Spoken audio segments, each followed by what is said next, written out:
Somebody call the authorities. I am not being dramatic. I am not exaggerating for clicks. I am not running a headline to get your attention. What Brock Lesnar just did to Oba Femi after that contract signing is so violent, so savage, so completely beyond the boundaries of anything we have ever witnessed in a WWE arena that I am sitting here genuinely struggling to find the words to describe it. And I cover this show every single week. I have seen beatdowns. I have seen attacks. I have seen men carried out on stretchers. But I have never, not in all my years of watching and covering this business, seen anything like what Brock Lesnar just unleashed on Oba Femi. And the word that everyone backstage is using right now, the word that is circulating through that locker room like a shockwave, is paralyzed. Oba Femi left that arena paralyzed. And Brock Lesnar walked out smiling. Comment right now if you are as horrified as I am. Share this video immediately because every wrestling fan on the planet needs to see this breakdown. This is not just a storyline moment. This is a moment that defines an era. And I will not let WWE bury this without the entire world talking about it. Let's go back to the contract signing. Because that is where the seeds of this nightmare were planted. Contract signings in WWE have a history.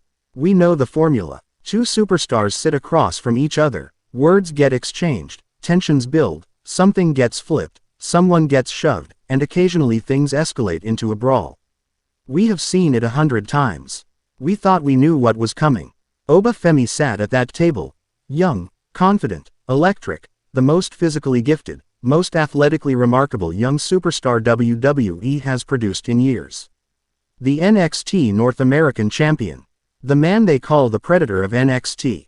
A man who at his age, with his size, with his athletic ability, should have 30 years of championship reigns ahead of him. A future that was so bright it was almost blinding.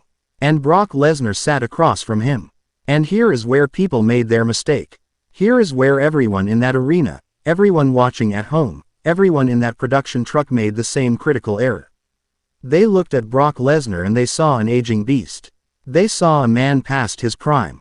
They saw someone who has been away, who has had his battles with WWE management, who is operating on borrowed time in this industry.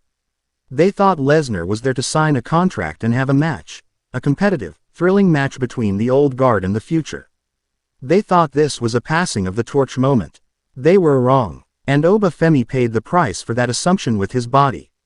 The moment the contracts were signed, the moment ink hit paper, Brock Lesnar detonated. There is no other word for it. He did not attack. He did not brawl. He did not get into a fight. He detonated. Like a bomb that had been sitting in that chair the entire time, counting down, waiting for the precise moment of maximum impact. And the target was Oba Femi. And the intention, from the very first movement, was not to hurt him. It was not to send a message. It was not to gain a psychological advantage heading into a match. The intention was destruction. Total, complete, irreversible destruction. Drop your thoughts in the comments right now. Did you see this coming? Because nobody in that building did. Nobody at home did. And most importantly, Oba Femi did not see it coming either. And that is the most devastating part of this entire story. Brock Lesnar hit Oba Femi with a German suplex so violent that the ring shook. Not moved. Shook. The entire structure trembled from the impact of Oba Femi's body hitting that canvas. And Brock Lesnar did not release. He rolled through, hit another one, then another, then picked him up again. This 6'5", 280-pound physical specimen, picked him up like he weighed absolutely nothing and drove him into that canvas over and over and over again with a ferocity that made the audience go from screaming to silent. Because there is a moment in these attacks where the crowd stops making noise. Where the energy in the building shifts from excitement to genuine, stomach-dropping fear. That moment happened. Everyone felt it, and it only got worse. Because then Brock Lesnar went for the F5. But not the version we are used to seeing. Not the controlled, crowd-popping, match-ending F5 that has punctuated some of the greatest moments in WWE history. This was different. This was an F5 with the kind of torque, the kind of rotational force, that should not be legal. That should not be physically possible.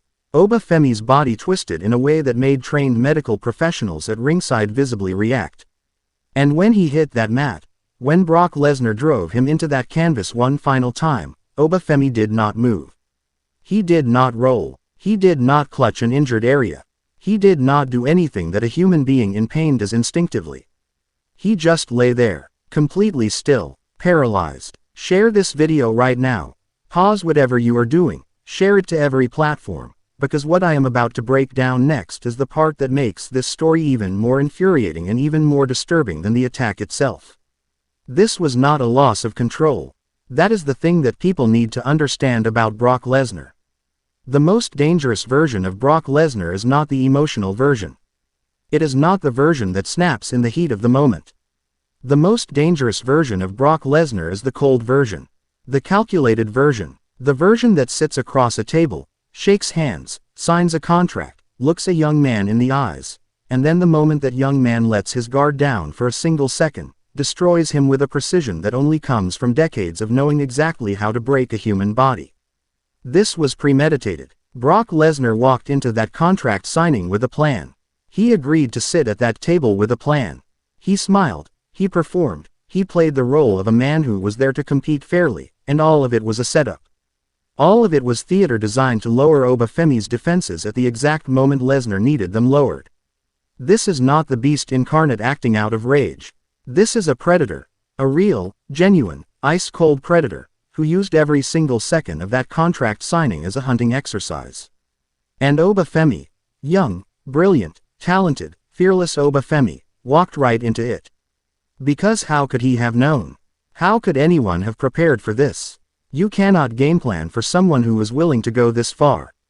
You cannot train for this level of ruthlessness. Oba Femi has faced giants in NXT. He has walked through every obstacle WWE developmental has put in front of him. He has dominated, he has conquered, he has made believers out of every skeptic. But nothing in his career, nothing in his life, prepared him for a Brock Lesnar who came to that contract signing not to compete but to paralyze. Now let's talk about what this means for the future. Because this is where the story gets even more complicated and even more infuriating. Oba Femi's career is in genuine jeopardy. We are not talking about missing weeks.